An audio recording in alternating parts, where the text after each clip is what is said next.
The Torah tells us in Parshas Pekudai the precise day when the Mishkan was finally erected for use. Rosh Chodesh Nisan. Then, that day, Moshe Rabbeinu put up the Mishkan, and the Mishkan was ready to go. But what's interesting to note is that Chazal tell us that there were Shivas Yemei Miluim. There was a 7-day practice period prior to that. From the 23rd of Adar until Rosh Chodesh Nisan, Moshe Rabbeinu would put up the Mishkan, and then he would take it apart, and put it up and take it apart. And finally, that last day, Rosh Chodesh Nisan, he put it up and he didn't take it apart. The question, of course, is, why was that necessary? Why did Moshe Rabbeinu put up the Mishkan and take it apart?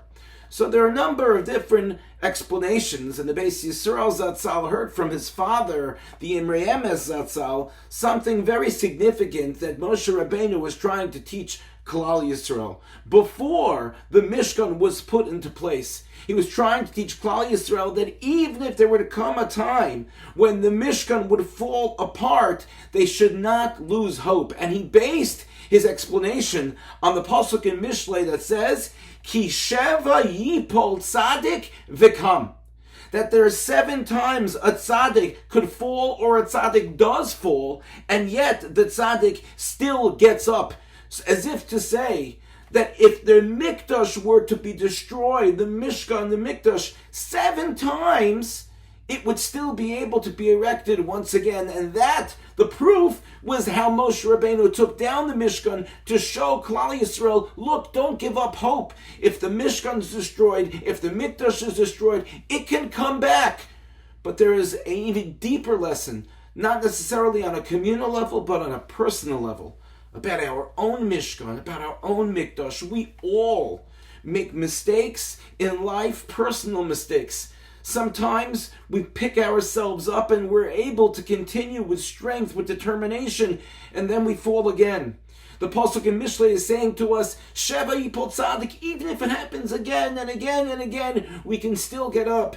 Just like Moshe Rabbeinu, even after day 2 and day 3, when he took apart the Mishkan, he was showing the Jewish people, he was showing Klal Yisrael, that you still can get up the next day and put the Mishkan back together. And if you do so, ultimately, he says, we'll get to that final day of Rosh Chodesh Nisan where the Mishkan was up forever. What a beautiful message for us in our lives as we go through sometimes challenging times on a spiritual level. Different things happen in our lives. Sometimes we're on a high, sometimes we fall. And when we fall, we remember the words of Mishlei of Sheva Yipol Tzadik V'Kam, and we remember the lesson of the Shivas Yemei Miluim, the 7 practice days in which Moshe Rabbeinu taught Klal Yisrael that we should never lose hope. The Mishkan could always be rebuilt, and that applies not only to the Mishkan as a building, but also to us, the Mishkan within us. May we be zocheh to always keep our head held high,